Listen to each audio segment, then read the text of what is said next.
예, 안녕하세요. 이변호 이대 이동희 변호사입니다. 예, 오늘은 제가 진행했던 통매염 사건에서 기소유예를 받은 사례에 대해서 좀 설명드리겠습니다. 저 같은 경우는 대한변협의 형사 전문 변호사로 등록되어 있고 형사사건 중에서 성범죄 사건, 마약 사건을 주로 다루고 있습니다. 특히 성범죄 관련해 가지고는 여러 기관이나 기구의 자문이나 고문 역할을 하고 있고 많은 위원회로도 활동하고 있습니다. 그리고 굉장히 많은 성범죄 사건 진행해서 무혐의, 기소유예, 무죄 많이 받았고 현재에도 굉장히 많은 사건 진행하고 있습니다. 보통 이제 성범죄 관련해 가지고 기소가 되면 거의 95% 이상 유죄가 나온다고 하는데 제가 진행한 사건 중에서 1년에 한 8건에서 9건 정도 무죄를 받은 사례가 있습니다. 그래서 성범죄 관련해 가지고는 전문적인 변호사라고 보시면 됩니다. 그럼 이제 오늘의 사례 좀 보도록 하겠습니다. 불기소 이후 통지서 한번 보시면 성폭력 범죄의 처벌 등에 관한 특례법 위반, 통신매체 이용 음란이죠. 교육기소 조건부 기소유예를 받은 사안입니다. 한번 보도록 하겠습니다. 직장인 A씨는 직장 동료 B양과 사귀는 사이는 아니었으나 가끔 만나 저녁도 먹고 성관계도 하는 그런 사이였습니다. 이후 B양이 A씨에게 고백하였으나 A씨는 B양과 사귀고 싶은 마음이 없었기에 이를 거부하였습니다. 이에 A씨는 B양과 사이가 멀어지게 되었습니다. 그러던 중 A씨는 술에 취한 상태에서 B양과 성관계하고 싶은 마음에 B양에게 연락하여 한번 하고 싶다, 먹고 싶다, 오늘 땡땡땡 먹는 날 땡땡 빨고 싶다 등 좀 성적인 메시지를 보내게 되었습니다. 그로부터 며칠 뒤 A씨는 수사기관으로부터 통매음으로 조사를 받으러 나오라는 연락을 받게 되었습니다. A씨 위기 한번 보도록 하겠습니다. A씨는 B양과 원만하게 해결하기 위해서 B양과 합의를 하려고 하였으나 B양은 합의를 거부하며 A씨에 대한 엄중한 처벌을 구하고 있어 A씨에게 매우 불리한 상황이었습니다. 이에 A씨는 어떻게 대응해야 될지 고민하다가 이제 성범죄 전문 변호사인 저를 찾아오셨습니다. 이제 그럼 어떻게 기소유예를 받았는지 한번 보도록 하겠습니다. 저는 A씨와 함께 수사기관의 조사에 참여하여 A씨가 모두 혐의를 인정할 수 있도록 옆에서 조언을 드렸습니다. 조사를 마친 뒤 저는 A씨는 이 사건에 대해서 반성하고 있다는 점, 그 다음에 A씨는 B양과 평소 성적인 대화를 많이 했을 뿐만 아니라 성관계도 자주 하였기에 범행의 고의가 비교적 경미하다는 점, A씨는 다시는 재범을 저지르지 않기 위해서 정신과 진료를 받고 성 관련 교육을 이수하고 있다는 점 등을 적극적으로 주장하며 이번에 하나여 마지막으로 기소유예를 내려달라는 취지의 변호인 의견서를 제출했고 이를 입증할 수 있는 자료를 A씨한테 요청해서 반성문, 탄원서, 정신과 진료 내역서, 성관련 교육 이수증 등 제출을 하였습니다. 결국 이러한 주장을 받아들여가지고 검사는 A씨에게 기소유예, 불기소 처분을 내렸습니다.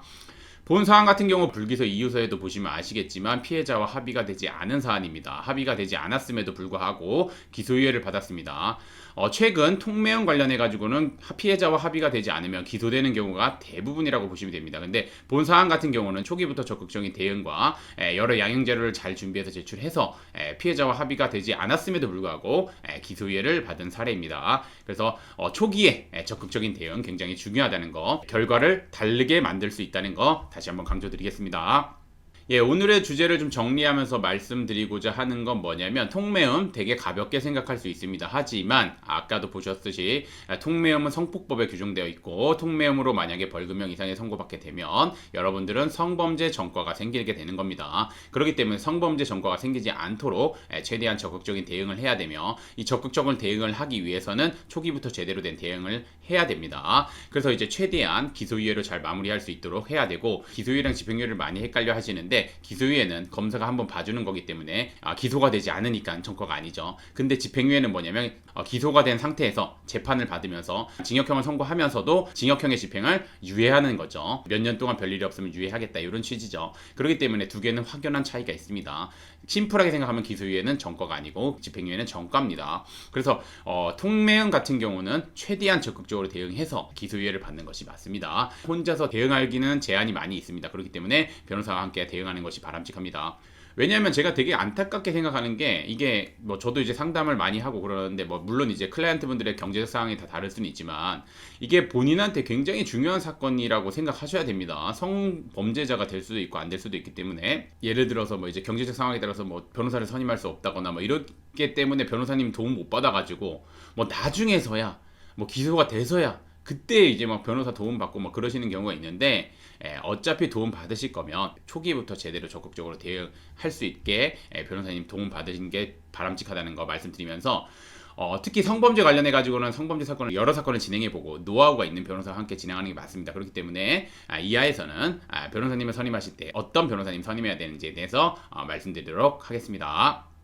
관련해 가지고 변호사를 선임하실 때는 성범죄 관련 전문 변호사님, 그리고 이제 대한변협에 등록돼 있는 형사 전문 변호사님, 그리고 성범죄 사건을 많이 다뤄보고 그 다뤄본 결과에서 많은 좋은 결과를 도출해낸 변호사님을 선임하시는 게 맞습니다. 그리고 무엇보다 중요한 건 변호사님이 직접 의뢰인분과 소통을 하고 상담하신 변호사님이랑 사건을 담당하시는 변호사님이 동일한 변호사님을 선임하시는 게 맞습니다. 그래서 제가 그런 거는 좀 당부드리고, 저 같은 경우는 이제 정말 그 뭐 진짜 여태까지 제가 진행한 것만 해도 수백 건 수천 건 성범죄 사건 진행했었고, 뭐 제가 왜냐면 1년에 뭐 몇백 건씩 진행을 하니까, 그리고 이제 그 안에서 정말 이제 뭐 좀 강한, 그러니까 뭐 말 그대로 처벌 수위가 강한 것도 보통 기소가 되면은 이제 그 무죄 받기가 쉽지 않은데, 무죄 받은 것도 굉장히 많습니다. 나중에 이제 확인해 보시면 아실 겁니다. 그래서 만약에 저의 도움을 받고 싶다고 하시면 여기 연락처로 연락을 주시면 됩니다. 예, 오늘의 주제는 여기까지 마치겠고, 저는 이변은 이따의 이동현 변호사였습니다. 예, 감사합니다.